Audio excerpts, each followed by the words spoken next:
A while ago, I did an episode examining the psychology of abusive relationships, using the film I, Tonya as my reference point. The response I got was really great, and a lot of you sent messages to me about that episode. I'm not the type of person to only focus on negatives, so I decided to examine the other end of the spectrum and look at the qualities of love in relationships. And I picked a film which I think does this perfectly. If you gave me a million years to ponder, I would never have guessed that True Romance and Quentin Tarantino would ever go together. If you were to Google how to have a successful relationship, no matter what link you clicked on, you'd likely get the same answers time and again. Although Tarantino is an unlikely source, I think True Romance is a movie which perfectly understands all the key elements of a successful, loving relationship.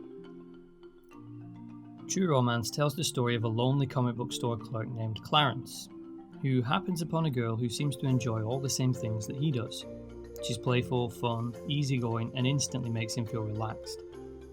After sleeping with him, she reveals that she's actually a hooker paid for by his boss to get him laid on his birthday.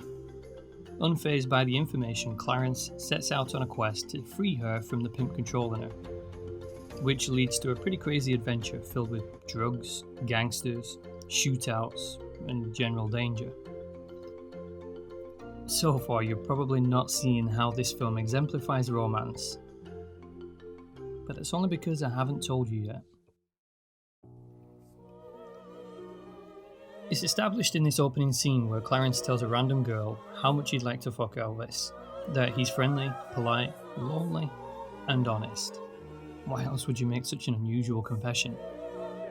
He's introduced as a character who is open to the possibility of finding a partner, and even actively pursues it. He just lacks the social skills to actually attain it. In this scene, he's rejected because of that honesty. Also, he does try to take her on a date where all they're going to do is watch kung fu movies. And who would agree to that? Later, when he actually goes to the movies, he meets Alabama, who is also there to see 3 kung fu movies in a row. She spills her popcorn on him and then sits next to him, using the excuse that she needs catching up on what she's already missed. They have a great time and then go to get some pie and talk afterwards, and as it turns out, they share a lot of common interests, and as shallow as those interests may be, they give both people an opportunity to connect. Now, it's true that later, when she reveals that she was paid to be there and entertain him on a date, it devalues the conversation a little bit. But ultimately, it doesn't really matter, because those things didn't really matter.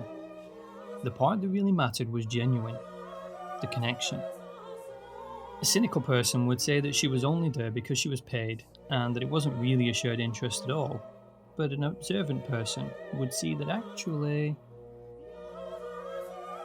she really did dig kung fu movies, and her enjoyment of the date was entirely genuine. Not only does this movie understand the need for shared interests as a method of bridging awkwardness, it understands the use of shared interests. Other movies get both of these things all wrong, often showing 2 characters as polar opposites that attract. They then portray these interests that make them polar opposites as really important character-defining things. They're not. At least not in real life anyway.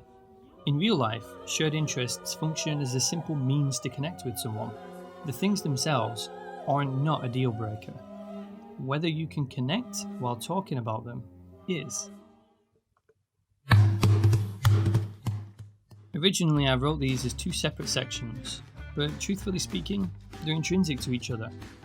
The number 1 trait quoted as important in relationships is trust and/or honesty. They're so intrinsic because the minute you give one, the other comes automatically. If you trust someone, they become honest with you, and if you're honest with them, they come to trust you. Tarantino nails this. When Alabama reveals that she was paid to go on the date, rather than instantly rejecting her and becoming angry, which is pretty much what every other movie does, he accepts her because of her honesty. A neat reversal of what happened to him at the start. She comes clean after realising what a great guy he is, and swears to never be dishonest with him again. She never is. This pattern of trust and honesty continues throughout the entire movie, regardless of what the topic or question is. When Clarence asks about Alabama's pimp, she tells him what he wants to know. When he returns from killing Drexel, she asks what happened. At this point, he has two choices.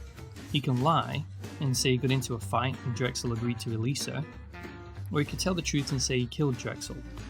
The majority of people would very likely be tempted to lie, for a number of reasons, but chief among them is that killing someone is generally considered to be a bad thing, and most people would then judge you pretty negatively after you reveal it. Clarence picks option B and tells the truth. This is important for two reasons. One, it shows that he trusts her not to judge him or reject him. And two, it gives her the opportunity to appreciate and value such a damaging level of honesty. Rather than reject him or scorn him, she accepts his honesty and appreciates that what he did, no matter how terrible, was done only to protect her. In essence, these two characters, thanks to their foundation of honesty and trust, are non-judgmental of each other's actions because they understand the context behind them. Without that complete honesty and trust, they wouldn't have that context and would maybe slip into being judgmental. This film goes to great lengths to demonstrate how vital honesty and trust are in loving relationships, and gives multiple examples of honesty and trust being positively reinforced. It's not just training the characters to think this way. Vicariously, it's training you as well.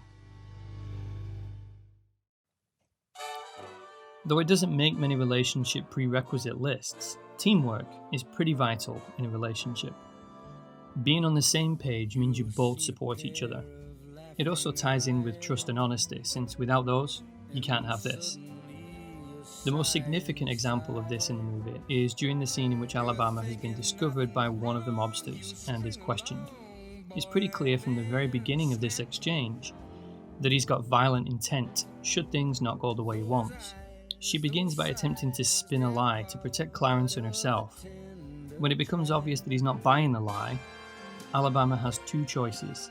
She can give up Clarence and potentially save herself, or she can remain a team with Clarence and give the mobster nothing. For many people, giving up their partner to spare themselves a vicious beating and probably death from a person who has little to no morals when it comes to violence would seem like the most sensible choice. At the very least, it's the easiest choice. Alabama chooses option B and stays loyal to Clarence even though she knows it will mean being tortured by the mob enforcer. It's an extreme example, but sticking by your partner is another key ingredient to a successful relationship, even when those partners' choices may have put you in a difficult position. I feel as though it's important at this stage to point out that I'm not advocating sticking by your partner no matter what terrible thing they might have done. I'm advocating that if you trust them to have made decisions in your best interest, even though they might not have turned out as planned, then you should stick by that person, just like Alabama does with Clarence. Sometimes, being a team is as simple as small words of encouragement.